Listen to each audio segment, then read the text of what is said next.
अस्सलाम वालेकुम नाज़रीन, आप देख रहे हैं जोत न्यूज़ और मैं हूं एम लारिक डेली इशूज़ के साथ। नाज़रीन,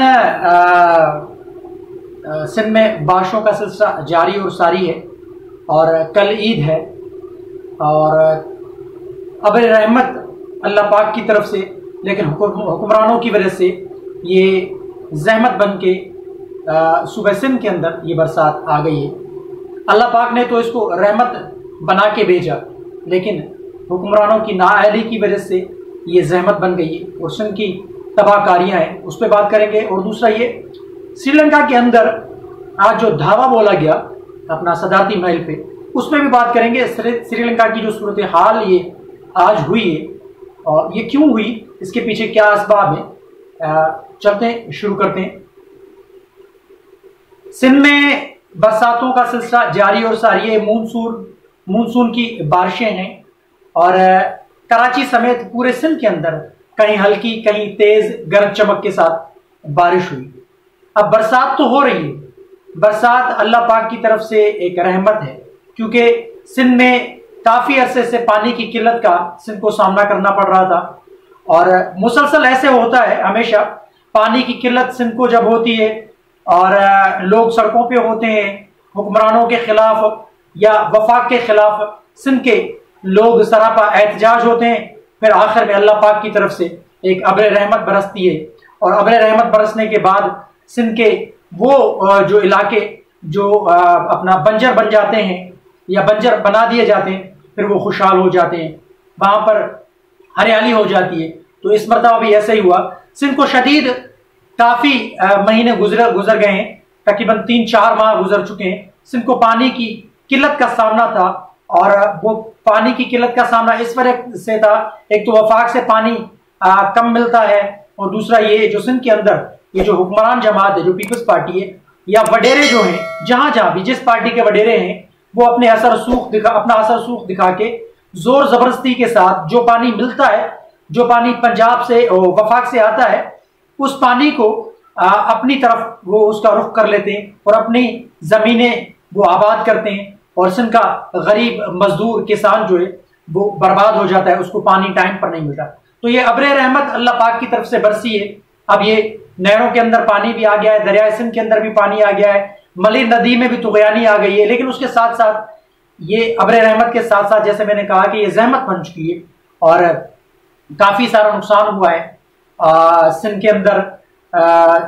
कराची समेत पूरे सिंध के अंदर जो नुकसान हुआ है बारिशों की वजह से, उसका अंदाजा लगाया जा सकता है। आपको मैं तस्वीरें भी दिखाऊंगा, ये आप स्क्रीन के ऊपर ये तस्वीरें चल रही है, ये देखें, ये मनाजिर हैं, ये कराची समेत पूरे सिंध के अजलाओं के ये मनाजिर हैं। बरसात ने ये तबाहियां मचा दी है। अब बरसात तो जैसे मैंने कहा कि अब्र रहमत अल्लाह पाक की तरफ से रहमत होती है, लेकिन हुक्मरानों की नाअहली की वजह से ये जहमत बन गई।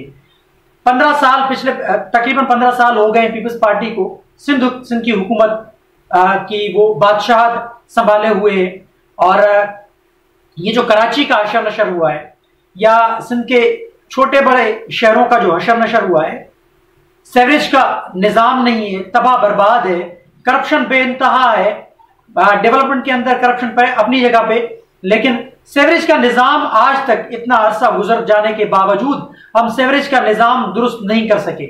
सेवरेज का निजाम नाकारा होने की वजह से, सेवरेज के निजाम को बेहतर ना बनाने की वजह से कराची समेत पूरा सिंध डूब चुका है और कराची समेत पूरा सिंध आप ये देखें, ये सैलाब का मंजर दे रहा है और ये गाड़ियां लोगों की पानी के अंदर डूब रही हैं। ये कराची शहर है, कराची शहर के अंदर जैसे नहरें बन गई हैं या जैसे समंदर का पानी आ गया हो या समंदर बन गया हो, इस किस्म का ये नजारा है। ये सारा जो सिलसिला है ये पीपल्स पार्टी की बदौलत है और पीपल्स पार्टी की नाकस पॉलिसी की वजह से, पीपल्स पार्टी की नाअहली की वजह से और पीपल्स पार्टी की करप्शन की वजह से ये कराची समेत पूरे सिंध का बेड़ा गर्क कर दिया है इन्होंने। ये छोटे बड़े शहरों का जो हशर नशर हुआ है, लोगों के घरों के अंदर पानी चला गया है, लोगों के घरों की छतें नीचे आ गई हैं क्योंकि पानी उनके कमरों में, फर्नीचर उनका तबाह बर्बाद, गाड़ियों के अंदर पानी।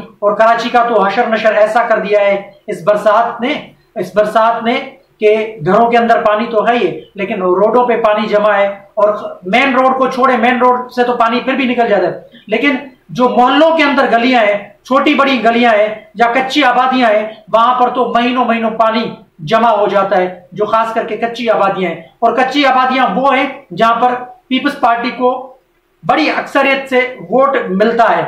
उन्हीं कच्ची आबादियों का बेड़ा गर्क है। कच्ची आबादियों के साथ साथ जो गुंजान आबादियां हैं, जो अपना जैसे लियारी हो गया, मलीर हो गया, अपना कोरंगी हो गया, नाजमाबाद हो गया, अजीजाबाद हो गया, इसी तरीके से काफी सारे जो शहर हैं, गुलिस्तान जोहर हो गया, गुलशन इकबाल हो गया, वहां पे घरों के अंदर पानी भर गया है और गाड़ियों के अंदर पानी भर गया है। ये है हमारा शहर है कराची, जो खूबसूरत रोशनियों का शहर हुआ करता था, ये खंडर बन गया है सिर्फ और सिर्फ पीपल्स पार्टी की नाअहली की वजह से, इन हुक्मरानों की नाअहली की वजह से और इनकी करप्शन की वजह से ये सारा सिंध डूब चुका है।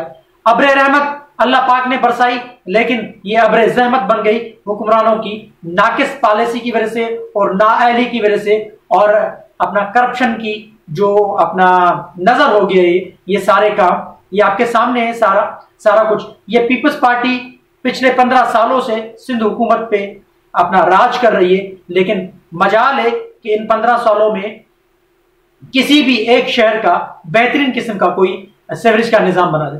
तो आपके सामने एक पीपल्स पार्टी की नाअहली रखी है। अब आते हैं श्रीलंका। देखिए, श्रीलंका के अंदर ये जो मौजूदा सूरत हाल बनी है, आज जो अपना सदारती महल का जो घेराव किया है पब्लिक ने, ये इस वजह से वहां पर 300 रुपए का डॉलर हो चुका था और पेट्रोल वहां पर मिल ही नहीं रहा था। महंगाई इतनी कर दी थी उनकी हुकूमत ने, क्योंकि उन्होंने कर्जा लिया हुआ था।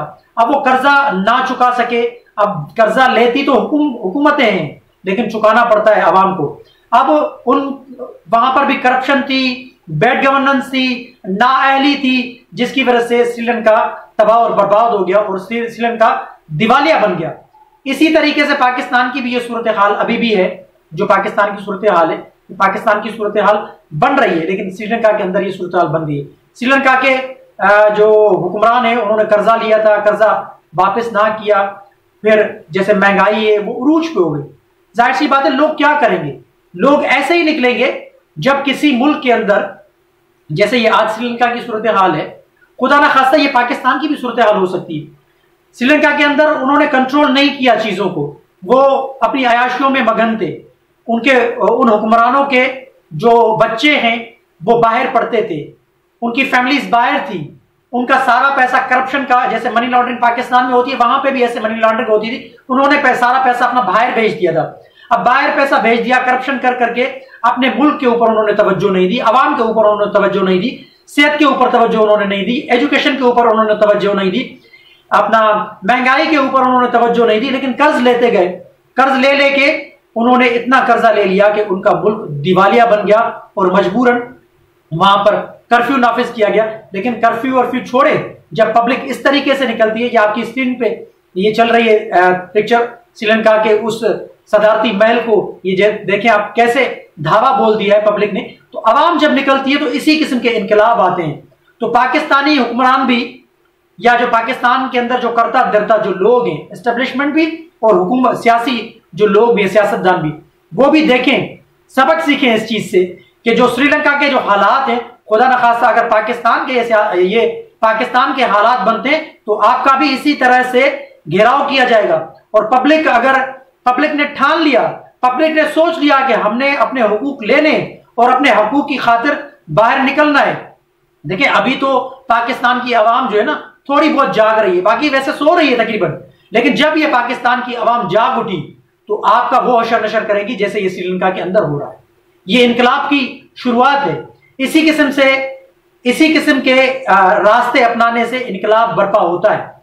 जब हकीकी मानों में लोग निकलते हैं, लोग खुद से निकलते हैं, सियासतदानों की वजह से नहीं। जब लोगों की तकालीफ बढ़ जाती हैं और हद से तजावुज कर जाती है तो इसी तरीके से लोग निकलते हैं जैसे ये श्रीलंका के अंदर लोग निकल रहे हैं। तो पाकिस्तान के हुक्मरान और पाकिस्तान के जो करता धरता है वो भी सोचें कि उनके खिलाफ भी ऐसे इकदाम उठ सकते हैं। अगर उन्होंने पाकिस्तान की मईशत को मुस्तहकम नहीं किया, अगर उन्होंने महंगाई को कंट्रोल नहीं किया, अगर उन्होंने पेट्रोल के रेट को भी कम नहीं किया और पाकिस्तान की अवाम के लिए नहीं सोचा, सिर्फ और सिर्फ खुद के लिए सोचते रहे, तो फिर अवाम एक दिन आएगा इसी तरीके से पाकिस्तानी सियासतदानों का घेराव करेगी और इस्टेब्लिशमेंट का भी घेराव करेगी। इसी तरीके से अगर उन्होंने पाकिस्तान को मुस्तहकम ना बनाया, पाकिस्तान की मईशत को ठीक नहीं किया और पाकिस्तान के अवाम के लिए ना सोचा, तो फिर यही रास्ता बचता है आखिर में।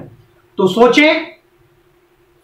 सोचने के बाद अमल करें, पाकिस्तान को मुस्तहकम बनाने के लिए एक किरदार अदा करें, वरना ऐसी सूरत हाल अगर पाकिस्तान में भी हो सकती है, पाकिस्तान में हो गई, तो फिर आप भी नहीं बच पाएंगे, क्योंकि आप भी यहां पर बहुत सारे लोग, बहुत सारे सियासतदान, बहुत सारे एस्टेब्लिशमेंट के लोग या रिटायर्ड जो जर्नल हैं वो करप्ट हैं, उनकी फैमिलीज बाहर है, उन्होंने पैसा मनी लॉन्ड्रिंग करके बाहर भेजा हुआ है। तो आपके ऊपर भी ऐसा वक्त आ सकता है अगर आपने पब्लिक के लिए नहीं सोचा, मुल्क के लिए नहीं सोचा।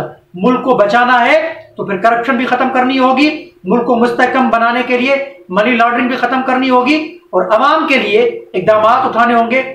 इस मुल्क को मजबूत बनाने के लिए किरदार अदा करना पड़ेगा। सियासतदान और एस्टेब्लिशमेंट के लोग जो करता धरता है सब वो देख लें जो श्रीलंका का हाशर नशर हुआ है। ऐसा खुदा न खास्ता अगर पाकिस्तान में ये सूरत हाल हो गई तो कोई भी नहीं बच पाएगा। तो कमेंट सेक्शन में अपनी राय का इजहार जरूर कीजिएगा। तब तक के लिए अल्लाह हाफिज।